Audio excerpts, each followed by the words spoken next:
Seawhite of Brighton. Might help if it was the right way around. So this is a tiny 6 inches by 4 inches pocket sketchbook. I like these, they're really portable. So basically I'm going to just walk you through some of the sketches in here and some of my thoughts behind the ideas, right? I'll pull this down a bit because this is a small sketchbook. So I want you to be able to see what's happening here. Right, I got this sketchbook about the same time I got, this is a smink case. They're not smink. So this is when I built my Daniel Smith watercolour palette based vaguely on Liz Steele's palette. I've written Liz Steele there. Now that she uses 2 hands of yellows. Now it's quite clever this, because that one is the one you use to mix greens. So that's your mucky one, and then you can keep a clean one. And that is really useful. So that's basically the palette we've got. Well, I won't go through it all now. I'll talk about that some other time. But I mean, these guys, Van Dyke Brown, French Ultramarine, I use a lot. Transparent red oxide I use that a lot too. But I'll go through that at some point. This is going to change. Anyway, I'm boring myself. So this here is basically doing some swatches. You can see how the French Ultramarine granulates. This is when I had the old version before I got the fine version. But that granulation is really fun, and you can actually use it to great effect in watercolours. So you can see that's actually glazed there. It's gone glossy. That's interesting.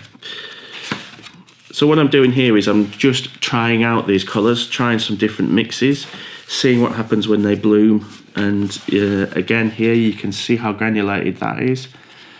This is the French Ultramarine again. Just trying some different things. Sketchbooks should be about play. They shouldn't just be about doing sketches, finished sketches. I think, well, I mean, there shouldn't be. It could be whatever you want. I mean, you could use them to hold a door open or, you know, beat off a burglar. Sounds weird. Sorry, I'll start again. You can use sketchbooks for whatever you want, but I tend to think they're nice places to do some constructive play, you know, where you can try some different techniques like some water blooms or just mix stuff together. So this is me thinking about trees here and actually doing some practice of my text. So thinking about different trees. Here we have a ash tree, an oak and a silver birch in the sort of architectural style. New Year's Day at a friend's house there. Now this, it wasn't long after, well, it was quite long after I painted this, that this was chopped down. This is the famous tree in Sycamore Gap. Here's an interesting one. You can see the difference between the French Ultramarine Extra Fine, Daniel Smith colour, and the granulated. You can see there's a huge difference there in granulation. Anyway.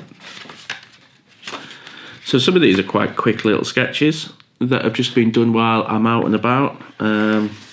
This is a classic. This is the way I do this all the time, and it really bugs me, where I'm drawing something and I start there and then go off the edge of the page. Yeah, but anyway, a nice little sketch. So yeah, these are just some sketches I've done while I'm out and about. Some really, really quick little figure studies. I don't know what I've written there. It looks like too much death. So that's obviously, I don't know what the hell that is. Sketched with a wriggling toddler on each knee. That's Lilia Litvak, Second World War fighter ace. There you go. So yeah, it's quite a nice little study. This is people in the park having a meeting. Sometimes a really minimal little sketch, I think, is quite a powerful thing. Some, yeah, horrible drawing of it. I think that's somebody shopping, but they look like a pirate. Maybe it's a pirate shopping. And that's a really cheerful picture, isn't it? Okay, so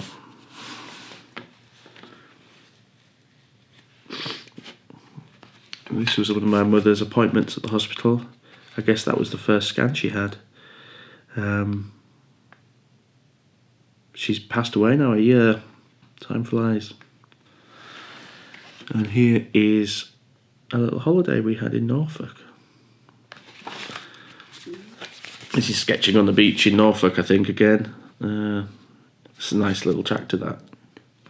Just so simple. I think that was done with Posca pens, and then less Easter. A less successful drawing there, but again, trying some things with the Posca pens and failing. And then I don't know what I was doing there, but that's pretty enough. A nice little drawing of a windmill in Norfolk, I think, again. And then this was done at about 5:30 in the morning, it says. Waiting for a train to London for a job. Platform 5, Sheffield Station. This is an abandoned settler's home in South Australia. This was one of those random reference drawings. Quite like, there's a bit in the middle that's quite fun. And then this is one of John Warburton's photographs. Well, John Warburton's a fantastic artist. He's on Instagram, and he kindly lets me use some of his drawing references. HMS Doodle Time. And me doodling some little boats, and then this is the return on the train, I think. I did a little Robin Hood's Bay experiment with cross-hatching. That's really unsuccessful, but I'm sure it was a fun drawing to do. These are nice. Again, some photographing. This is sketching some people on the train. These are really nice. I love that. I think there's a real joy in the art, the line work here. And this was somebody who was reading a Kindle.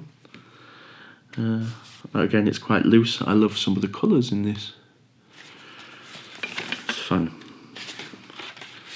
Not so successful as a portrait, but this one really was. If anybody knows her, this is Lily Allen, off of the artist Music Lady.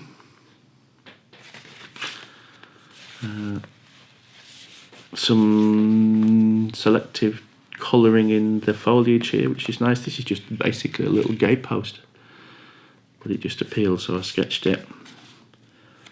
And then a slightly sort of half-finished boat drawing there. This is an unusual one. This was just a reference drawing off the internet, but it started as one thing and sort of turned into another. But it's quite fun. I quite like that background, and I think there's some really interesting details in the eyes. I've tried to add some slightly less uniform organic shapes in here just to give it a bit of a punch, really. I love the lips. I think they're strong. It's good. And actually, looking at that, the hair's nice too. And then these are just some really super quick sketches that I kind of didn't finish. I'm not so keen on them. And then this is nice. It's a nice little watercolour of a sort of slightly dusk-like scene. And then this style of portraiture where you're really rough and you just keep putting lines in and then firming them up and firming them up and firming them up is quite a nice technique, I think. I should try and do more of that. And then finally, I think do I have some pages left? I've got some pages left in this one. Shock horror. This is quite a fun little, almost a cartoon sort of drawing. And then I didn't realise I've not finished it. Bonus! So I might come back to this book. So that's good news.